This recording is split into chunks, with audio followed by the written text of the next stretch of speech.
Bien, muy buenos días, bienvenidos a todos. La verdad es que hoy el día nos recibe perfectamente relacionado con nuestro clima. El profesor Arias decía que vivimos en un clima moderado, palabra que me gustó mucho, y sin embargo afuera teníamos nieve en este minuto, ¿ya? Lo que, como digo, nos hace pensar qué es lo que está sucediendo.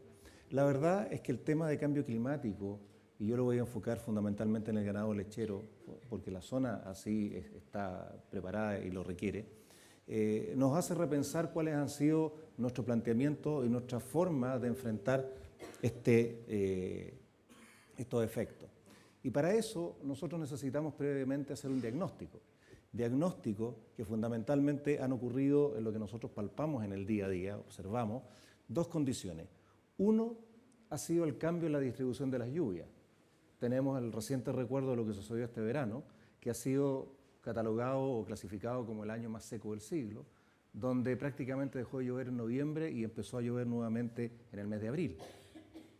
Por otra parte, ¿no es cierto?, ha habido, como ya lo decía el profesor Arias, un aumento de la temperatura estival, y si bien no ha sido tan marcado, hay otros años que sí lo ha sido, en lo cual se ha traducido en una serie de consecuencias para nosotros, ¿no es cierto?, en la cual fundamentalmente lo hemos visto a nivel de forrajes.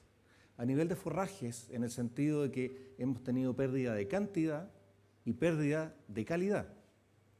Y en segundo lugar, la consecuencia fundamental la vemos con lo que ocurre con nuestro ganado, el cual ha tenido una serie de mermas, tanto a nivel productivo, reproductivo y sanitario. Si nosotros observamos esta curva, podemos ver la curva de año normal de distribución de las aguas durante todos los meses, ¿ya?, en la cual aquí está en rojo lo que sucedió el año 2014-2015, verano reciente, en donde nosotros observamos claramente que en este otoño, prácticamente verano-otoño en realidad, no tuvimos, ¿no es cierto?, pluviometría y tuvimos una consecuencia bastante grande con lo que denominamos un verano extendido, en el cual prácticamente comenzó ya con una menor pluviometría a fines de noviembre y se extendió prácticamente por 5 meses. Y esa situación es la que demarca en este clima moderado, ¿no es cierto?, en donde tenemos forrajes adaptados para nuestro clima moderado, que son fundamentalmente las gramíneas, específicamente las bayicas, se resienten mucho ante la falta de agua e incremento de temperatura. Por otro lado, tenemos un efecto compensatorio, porque si miramos las estadísticas, y ese es otro problema que estamos enfrentando, estamos analizando nuestra realidad climática sobre la base de estadísticas. Es decir, nos dicen que tenemos un año normal, sin embargo, los datos deben ser analizados de esta forma, los datos deben ser analizados de manera desagregada. Y eso significa que hay que analizarlos por periodo, es decir, los forrajes no aceptan un cambio estadístico, y eso es la primera consecuencia que nosotros tenemos que entender. Si nosotros tenemos que establecer una pradera o un cultivo suplementario en el mes de septiembre, fines de agosto o principios de octubre, si las lluvias se retrasan y las temperaturas cambian, la primera consecuencia va a ser la disminución de ese forraje. La segunda, junto con la disminución, menor calidad. Y no nos olvidemos que finalmente la ingesta de los animales está dada por la ecuación cantidad por calidad. Si la cantidad disminuye y la calidad lo hace también, el efecto final es mucho más mayor el deterioro. Si ustedes se recuerdan, esta foto corresponde a febrero del 2009. El 2009 tuvimos una sequía tan grande como la última, pero con una diferencia. Fueron menos días, pero las temperaturas máximas fueron mucho más elevadas. Los que recuerdan, nosotros teníamos 36, 37 grados prácticamente, a la sombra. Entonces, nuestros animales, que muchas veces no tienen el tema de la sombra, no tienen cómo protegerse, sufren consecuencias, ¿no es cierto?, que son bastante más severas. La disminución, ¿no es cierto?, de la producción de materia seca es evidente porque al haber menos pluviometría, la tasa de crecimiento de nuestros forrajes es menor. Y evidentemente, al haber menos pluviometría, estos forrajes, a manera de tratar de reproducirse, de defenderse ante las inclemencias del tiempo, simplemente maduran más temprano y por lo tanto hay una disminución en la calidad de ese forraje y en la tasa de digestibilidad, es decir, aquella cantidad de nutrientes que los animales efectivamente pueden aprovechar. Y el efecto 2 Perdón. Y el uso de forraje, esto ha sido algo nuevo, el uso de forraje de bajo valor nutricional. Y aquí me quiero detener, porque si ustedes recuerdan, hace prácticamente unos 10 años atrás, cuando alguien conocía un agricultor que tenía sembrador de cereales, los rastrojos de cereal, paja de trigo, de avena, en esta zona o eran quemados o se regalaban. Hoy se ha importado maquinaria especializada para transformar esta cosecha de forrajes de bajo valor nutricional no solamente en cama para el ganado, sino que fundamentalmente como comida para épocas en las cuales teníamos otros elementos. Y eso hace un cambio fundamental en nuestra estructura de suplementación. Y evidentemente, con este tipo de injuria, ¿no es cierto?, respecto de los forrajes, la menor vida productiva de las praderas hace que nosotros tengamos periodos críticos que solucionar. El efecto 2, ¿qué es lo que pasa con el ganado? Nosotros enfrentamos una realidad en la cual la condición corporal del ganado, ¿no es cierto?, que es la primera forma en que nosotros podemos observar el deterioro producto de un cambio nutricional, se ve afectada. Muchas veces no solamente en un efecto que el que no está muy acostumbrado observa ganado más delgado, en condición más deteriorada, sino que además lo que se denomina piel y pelaje, que es el primer indicador, o es un indicador directo, de aquellas deficiencias de elementos vestigiales o elementos menores, pero que son fundamentales para la vida reproductiva del ganado. No nos olvidemos que en producción animal el ciclo no es producir, el ciclo se produce y se cierra cuando el animal se reproduce. Y por lo tanto, si nosotros no logramos cerrar el ciclo reproductivo, la producción se va a ver seriamente afectada. Y es así, ¿no es cierto?, que esta producción de carne y leche, y en el caso de carne fundamentalmente peso en términos del ganado que se está en etapa de crecimiento, ¿no es cierto?, es crítica, ¿ya?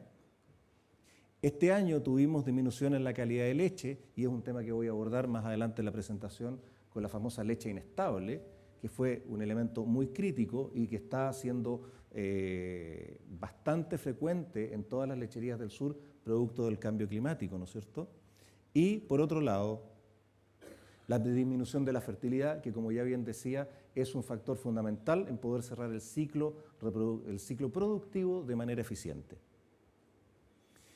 Y por lo tanto, también como consecuencia fundamental de que tenemos que gastar más dinero en suplementar más los animales o salir a comprar aquello que nos está faltando, la manera de hacer caja hoy día es lo que se denomina aumento de la tasa de eliminación voluntaria, es decir, nosotros tomamos la decisión ex profeso de eliminar aquellos animales más improductivos a pesar que podamos darle algún otro uso. ¿Cuáles son las herramientas que nosotros debiésemos utilizar para combatir este denominado cambio climático? Las herramientas deberían ser o deben ser fundamentalmente lo que se conoce como planificación estratégica. Puede sonar un nombre un poco complejo, sin embargo las herramientas las tenemos a la mano, las usamos todos los días, hay que darles una consecuencia, hay que darles un ordenamiento. Sabemos, ¿no es cierto?, que el cambio ocurre fundamentalmente para nosotros en esta zona en términos de temperatura y de pluviometría. Los forrajes voluminosos, ya lo dijimos, cambian la producción y la calidad. Tenemos requerimientos del ganado y cuidado, los requerimientos, tenemos que estar conscientes, son fijos. Es decir, si un animal tiene que ganar X cantidad de peso diario o tiene que producir X cantidad de litros de leche al día, los requerimientos no cambian. Pero sí se ven afectados, ¿no es cierto?, por condiciones de crecimiento de los mismos, de la producción o de gestación. Y por otro lado, como lo decía el profesor Arias, los requerimientos cambian de acuerdo a la temperatura, por ejemplo. Disminuye el consumo, ¿no es cierto?, y por lo tanto se produce un deterioro en la ingesta en el caso de la temperatura elevada y aumenta el consumo en el caso de las temperaturas bajas. Y por otro lado, tenemos que tener personal capacitado porque hay que ser capaz de diagnosticar lo que está sucediendo, hay que ser capaz de planificar y hay que ser capaz de integrar como equipo una solución viable en el corto plazo.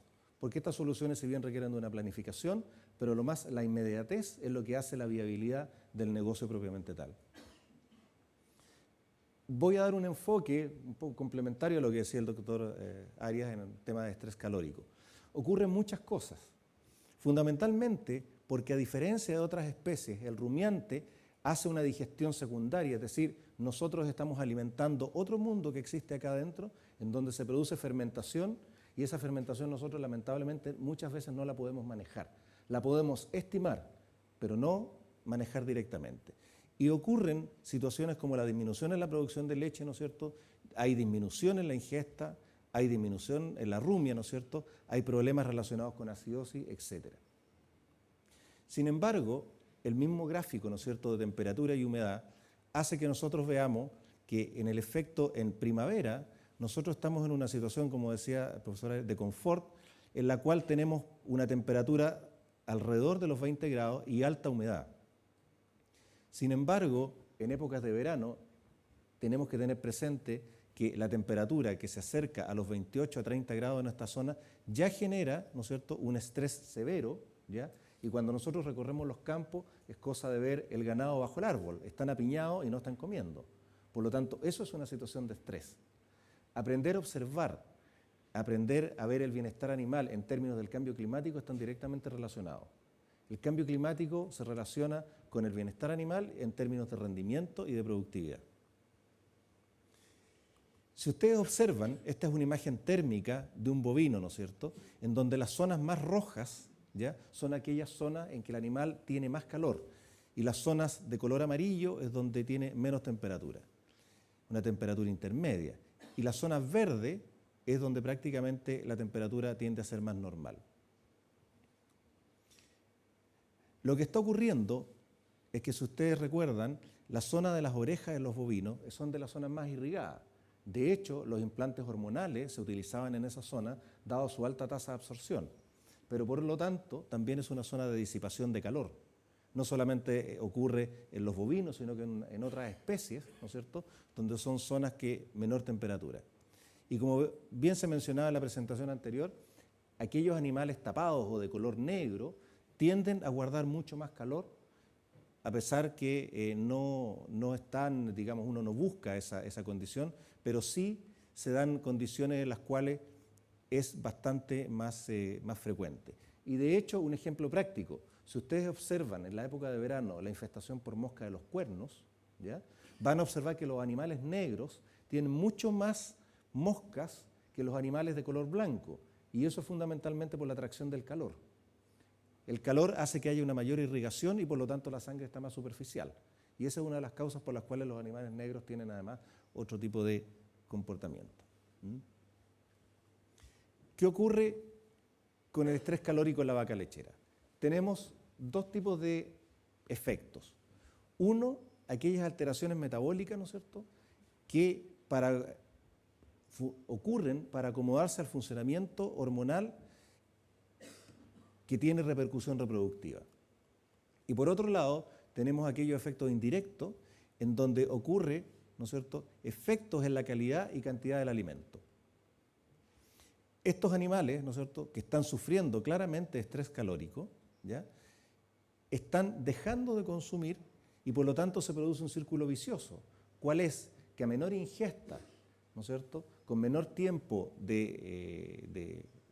que pasan consumiendo alimentos, se van a producir una serie de efectos no solamente de tipo productivo, sino que además sanitario, como por ejemplo el deterioro de la condición corporal, caída del pelo, deterioro de la condición reproductiva y nuestro famoso alteración en la producción de leche, no solamente la cantidad de sólidos que produce, sino que en su condición bioquímica. Entonces la pregunta que nos asalta es, ¿cuál sistema se adapta mejor al cambio climático? Nosotros últimamente en el sur estamos con una tendencia a volver hacia los sistemas pastoriles. Y esto, por favor, que no se entienda como una defensa o un pro o un contra de uno u otro sistema. Simplemente es un efecto de análisis, dado que nuestro sistema en realidad, más que 100% pastoriles, impera un sistema mixto. Es decir, algunas horas del día y durante alguna época del año nosotros tenemos a tener nuestro ganado en confinamiento. ¿Y qué es lo que ocurre? Cuando ustedes han pasado la experiencia de confinar el ganado, para confinarlo planifican la fecha, cuánto va a durar y planifican los recursos alimenticios. Sin embargo, para la época de pastoreo no hay una planificación como tal, simplemente el deseo de salir lo antes de pastoreo porque nos simplifica la vida. Sin embargo, cuando nosotros enfrentamos, ¿no es cierto?, una serie de cambios en las cuales entre ellos madura rápidamente el forraje, nos damos cuenta que esto, esperanza de salir a pastoreo en que va a ser más simple, se nos vuelve más complejo. Entonces, para eso nosotros tenemos que tener claro qué es lo que ocurre con los requerimientos versus los aportes de nuestra principal fuente de forraje, como son las praderas. Aquí hay un cuadro que es una suerte de semáforo, en donde tenemos por una parte la columna amarilla, ¿no es cierto?, los niveles de requerimiento para proteína cruda, ¿no es cierto?, energía, carbohidratos, fibras y requerimientos de agua. Los requerimientos promedio o los rangos, ¿no es cierto?, para la lactancia, y nos damos cuenta que tenemos tres casos: la pradera de primavera, la pradera en un año denominado normal y la pradera en un verano seco. Y ustedes pueden observar que ya en primavera, en color rosado, ¿no es cierto?, es una señal de alerta. El límite, estamos jugando, si es que tenemos praderas muy buenas, podemos sustentar, pero la mayoría en general tenemos pradera de nivel medio y por lo tanto se vuelve riesgoso a nivel del aporte energético. En praderas de un verano normal, en general, toda la pradera es deficitaria para poder sustentar de manera estable y permanente los requerimientos que tiene el ganado en ordeña. Y si es un verano seco, claramente es crítico. Ahora, cuidado, el requerimiento de agua, hay una serie de ecuaciones que lo determinan, pero en general el gran factor limitante es sea en un verano normal o en un verano seco. Dado que el forraje en primavera aporta una gran cantidad de agua, no es tan restrictivo, pero de todas maneras tenemos que preocuparnos. Y aquí ocurre un fenómeno que tenemos que empezar a preocuparnos, porque cuando planificamos, ¿no es cierto?, complementar el aporte de la pradera, tenemos que pensar en lo que se denomina tasa de sustitución. Y tasa de sustitución es aquel suplemento, ¿no es cierto?, que reduce, como dice ahí, parcialmente el consumo de pradera, fenómeno que se conoce como tal. ¿Qué es? Indica los kilos de materia seca y en cuánto disminuye el consumo de pradera por cada kilo de suplemento ingerido. Es decir, si yo reemplazo 1 a 1, un kilo de pradera por un kilo de heno, por ejemplo, para que las vacas no estén tan sueltas, vamos a perder no un kilo de consumo de pradera medio en materia seca, sino que vamos a perder 1,5 o 2, o si damos paja de cereal, vamos a perder 2 o 3. Y eso significa que vamos a reemplazar kilo a kilo uno por otro, pero la pérdida en términos de concentración de nutrientes va a ser mucho mayor. ¿Qué empezó a suceder este verano en forma masiva? La denominada leche inestable. La leche inestable, para muchos, es un tema que es como una caja de Pandora, porque no saben cómo ocurre, no saben cuándo viene, ni saben las condiciones. Pero sí se conoce, ha sido un fenómeno largamente estudiado no solamente en Chile, sino que en una serie de lugares en donde hay efectos térmicos variables, pero fundamentalmente ocurre, ¿no es cierto?, porque es la pérdida del equilibrio en mantener las micelas de caseína en suspensión. Y eso significa que la leche da un falso positivo a la prueba del alcohol, es decir, da la impresión que estuviera ácida. ¿Ya? Sin embargo, no es así, y lo que está ocurriendo es que como las micelas no se mantienen unidas, para la industria no quesera, es decir, aquella que hace leche en polvo o trabaja con leche fluida, esta leche dentro de las tuberías del sistema de procesamiento coagula. Y por lo tanto, cuando coagula, y si alguien ha tenido la experiencia de leche inestable coagulada, es tremendamente difícil sacarla. Por lo tanto, significa paralizar los procesos industriales. Ahora bien, ¿cómo podemos prevenirla? ¿Se puede prevenir? Sí se puede. ¿Y cuáles son las formas de prevenirla? Primero hay que conocer los parámetros y cómo se ve afectada. La prueba del alcohol, denominada que son 2 ml de alcohol con 2 ml de leche y se mezcla, ¿no es cierto?, sobre un fondo oscuro, simplemente cada vez que yo le agrego alcohol al 72% a la leche normal, está negativa. La leche inestable da positiva. Hay un cambio en el pH, es decir, la leche no es que esté ácida, es más, la leche está alcalina, el pH aumenta. Tenemos aumento del calcio iónico libre, ¿no es cierto? Hay disminución del fósforo, disminución del magnesio, hay menor lactosa. ¿Qué ocurre? ¿No es cierto? ¿Existe solución, como yo les decía? Sí, existe solución. La solución es conocer por qué ocurre. Ocurre fundamentalmente porque existe en el verano disminución del consumo de materia seca, es decir, cantidad de alimento, ¿no es cierto? Y hay que corregir la relación proteína-energía, porque como estamos dando menos alimento, o más bien dicho, está cosechando el animal menos alimento, es un alimento que maduró y pobre en nutrientes. Y como ya veíamos en el cuadro de las características de un verano seco, esa pradera en realidad está tremendamente deficitaria, no solamente en sus factores de proteína y energía, sino que fundamentalmente en los niveles de minerales. ¿Qué ocurre? Tenemos que considerar aportes extraordinarios, ¿no es cierto?, de forrajes de buena calidad, medido como fibra de detergente neutro. Tenemos que utilizar fundamentalmente sales minerales con relación calcio-fósforo invertida, de manera que el animal movilice calcio. No se olviden que hay calcio iónico disminuyó, por lo tanto necesitamos movilizar calcio desde las reservas rápidamente. Y por otra parte, tenemos que sacar de la ordeña aquellos animales que están terminando la lactancia. Si nosotros sabemos que vienen condiciones secas que han cambiado, que los animales están comiendo poco, tenemos que tomar las medidas y preocuparnos. Otra consecuencia es la reproducción. Generalmente no vamos a encontrar, ¿no es cierto? Aquí tenemos una ecografía de un bovino, de una vaca preñada.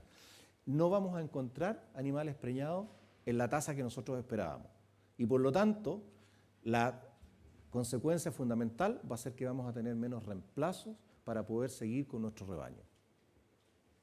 En ese sentido, aquí van a encontrar ustedes un cuadro que relaciona el lapso interparto, es decir, cuánto demora en preñarse, cuánto es el lapso que media entre un parto y otro, en el cual tenemos en esta columna, y le da al parto. Si nosotros asumimos que idealmente nuestros animales se van a reproducir al primer parto a los 24 meses y existe una tasa de mortalidad al parto del 10%, nos estarían quedando disponibles al momento del parto 45 hembras, en nuestro teórico ideal. Sin embargo, con un efecto reproductivo deteriorado, lo que va a ocurrir es que el lapso interparto va a pasar a ser mayor, de 12 a 14 en este ejemplo, y por lo tanto, para anualizar las cifras, nuestras hembras no vamos a contar con 45, sino que vamos a contar con menos hembras para reponer. Si a eso sumamos que en realidad el promedio de nuestros planteles no se reproducen al primer parto a los 24 meses, sino que a los 28 o más, en realidad lo que nos está quedando es prácticamente un 50% menos. ¿Qué consecuencia tiene eso?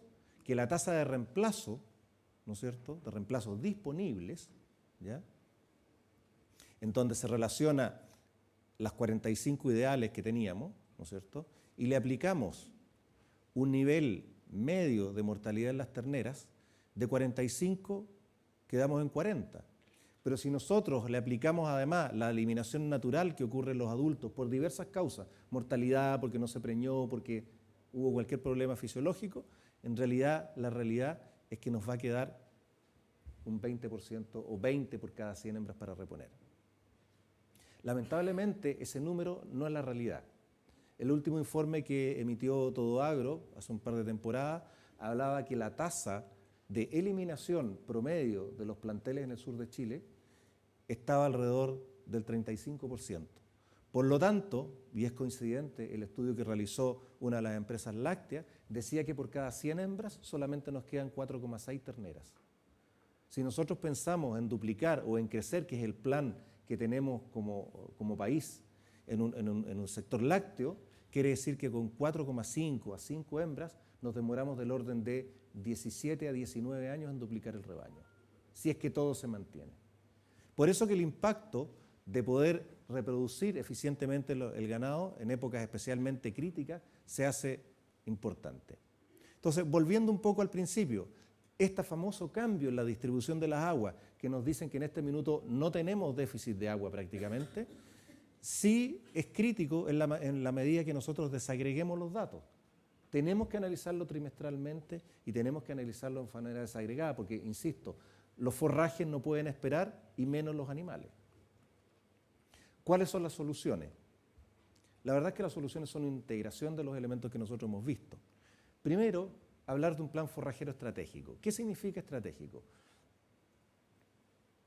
En esta institución, en general, nuestros alumnos de los últimos años se van preparando de manera dinámica con el ejemplo, con las salidas a terreno, ¿no es cierto?, y con los elementos que les entregamos en aprender esta estrategia, ¿no es cierto?, de utilizar distintos elementos.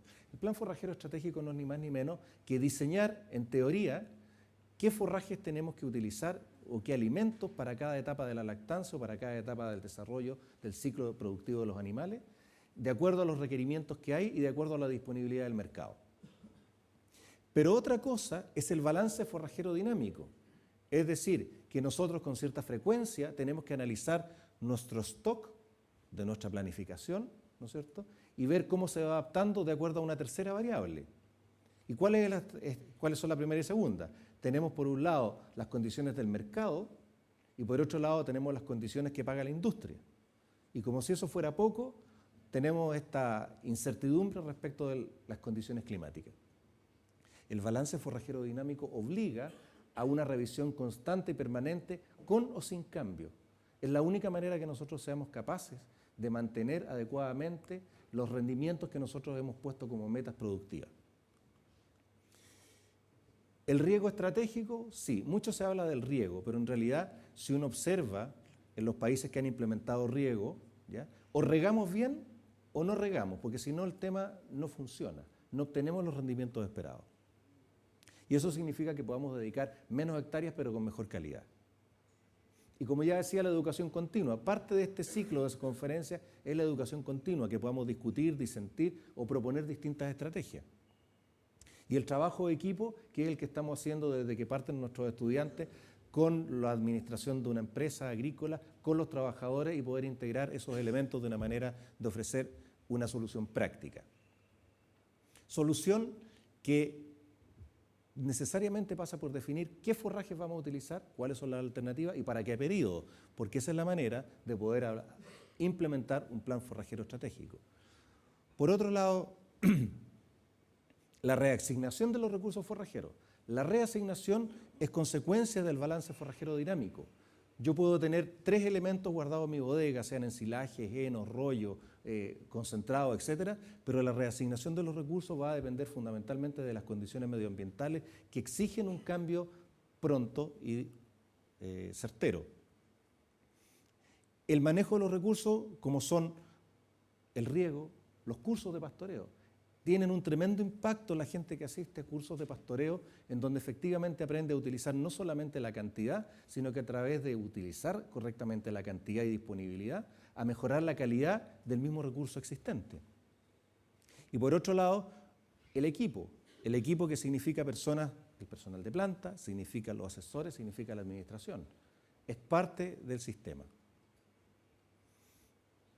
Ahí pueden ver ustedes soluciones simples, por ejemplo, un tranque para recibir aguas lluvias o aguas desde alguna fuente de captación mecánica. Es un tranque de 400 metros cúbicos que se hace en 24 horas. Costo, menos de $1.000 el tranque, entre maquinaria, materiales, mano de obra.